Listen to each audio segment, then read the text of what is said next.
So in my earlier video I did this morning, I was explaining the visceral gut reactions that love and hate get applied to it. And then people live from those applications, from those meanings as if it was a reality.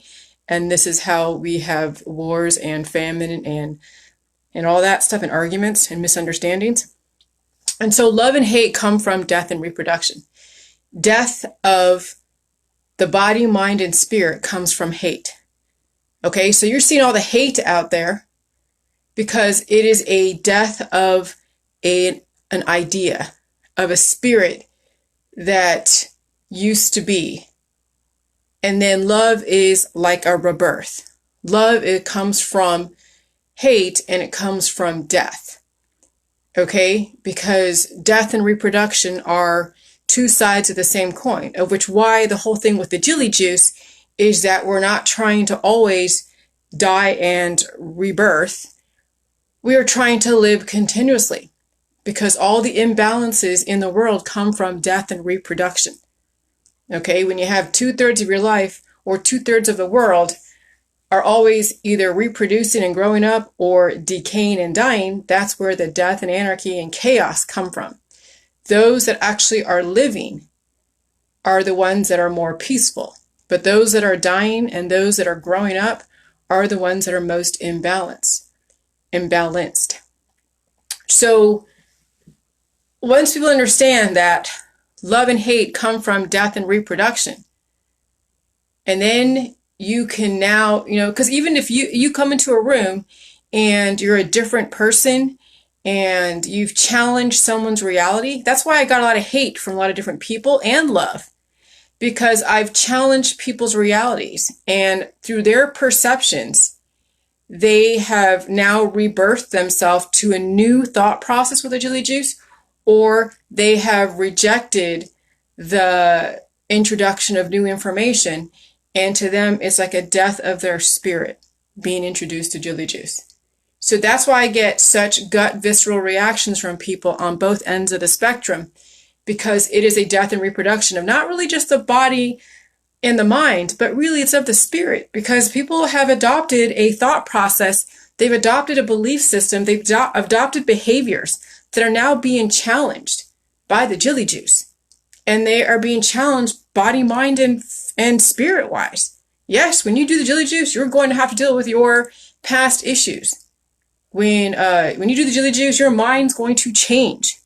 When you do the jelly juice, your spirit is going to be very, very different.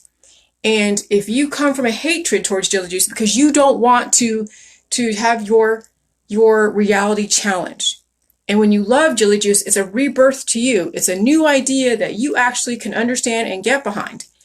And that's why I get such extreme emotions from people, because some people are done with the old way and they love the new way. And then at some point it won't be love anymore because they're not rebirthing. They are now just living. And people who hate me are in the process of dying and they're going through their own chaos. And they don't understand that the messenger is just the messenger. They have now been introduced to a thought process that they have to now come to terms with and process. And the processing of new information is so difficult. Like when someone walks into a room that's very, very different, you are now introducing a new entity to a group that people have to now figure out how to adapt to. Just like any new member of a team. People have to learn how to adapt to a new entity in the environment. And it isn't always pretty. Just watching the Real Housewives, New York City, whenever they have a new entity come into the group, these girls have issues. Some accept them, others don't. And that's no different than when you introduce a new thought process. And then you have a visceral gut reaction of love and hate.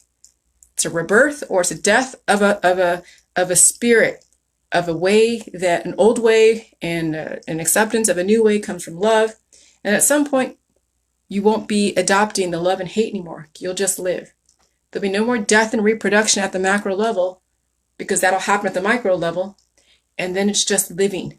But right now you're watching the death of the old world and the rebirth of the new world.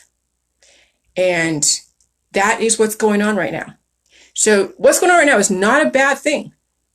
It really isn't.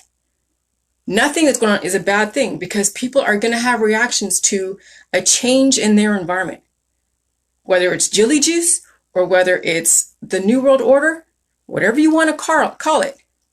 People are going to have a gut visceral reaction based upon their body's way of perceiving the change in their environment.